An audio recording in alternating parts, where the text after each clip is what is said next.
then topicality. Can you put the other tub up, good?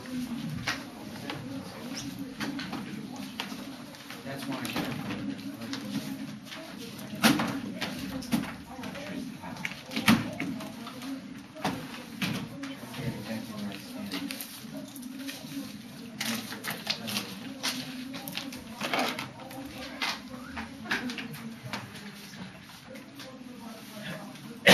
Is everybody ready?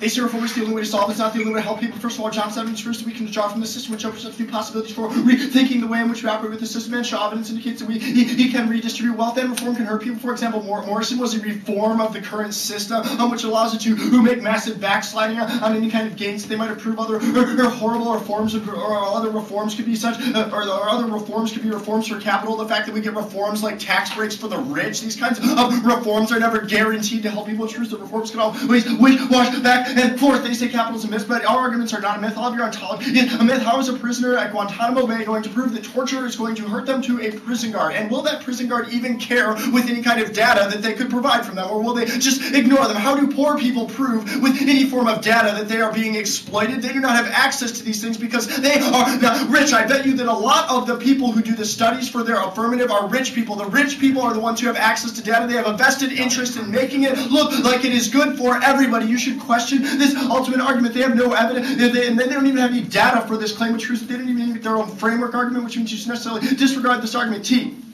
But you need to answer the communism arguments there. Johnson Evans indicates that's because they put politics before rethinking.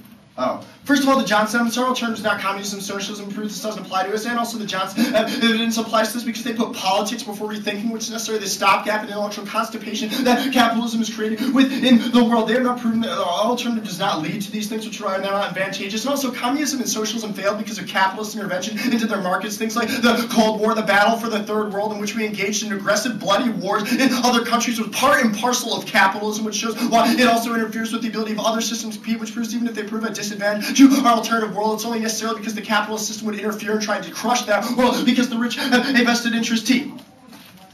Their first read is terrible. It's not supported by any evidence. Look at their plan text. The word overrule is not imperial, which means it's possible for them to meet our Dunn and Gilfis interpretation. Their second we meet where they read the Dunn evidence doesn't get them anywhere either. It says overrule is not in the whole. It doesn't have to be in the holding, but it could be in the opinion or the footnotes. But this doesn't get them anywhere because their plan doesn't have overrule in it. It's the only stable advocacy statement you read in the round, which is the only thing analogous to a judicial decision because that is a stable document that you can reference. The fact that overrule does not appear in this means that it does not necessarily meet their. They do not meet this. Also extend our interpretation that they have to explicitly have overrule in the plan. All of our benefits will be extended in the counter-interpretation debate, which we're at now. They say it must be the counter-interpretation that can be implicit. This is bunk. A, we can still, A, it says we could, A, their Dunn evidence says we have to point to a place where they intend the act of overruling, but they do not point this anywhere in their plan. They do not have any, they at no point in the debate have they started this argument for them. Don't let them do this in the 1AR because it would be a new act. They just said that they would functionally overrule the holdings of Morrison, but they didn't even talk about the Equal Protection Clause, which is also a reason why they didn't do this here. This is some subjective and not predictable practice because they can say anything in their plans an active overrule. So I have a specific disadd or K links to the plan by saying it's not economic, which means you don't link to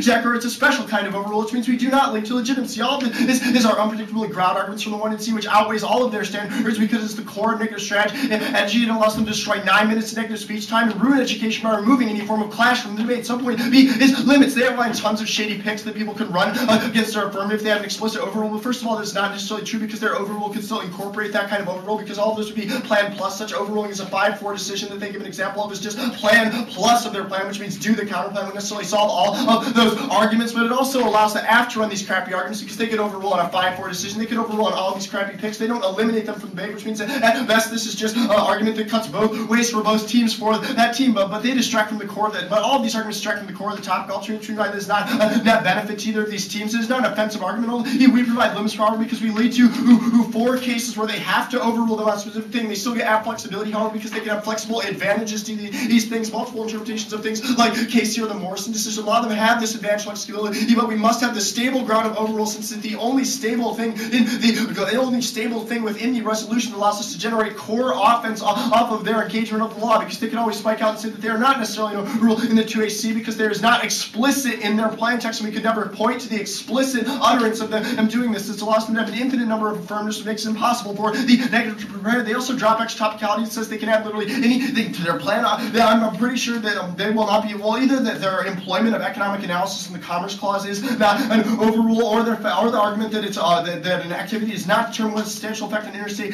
commerce is not an overrule. One of these two things cannot be an overrule unless they have dual overrule in their plan. They have not said this, but only one of these things would be necessary for an overrule. The fact that the other one isn't as extra topical allows them to claim extra topical advantages. This is an argument they have not answered, which should be flagged as an independent voter in the one and see, which is a reason you should reject it. Now they make arguments about how about why they are. You read the Mitch or the. I'm sorry.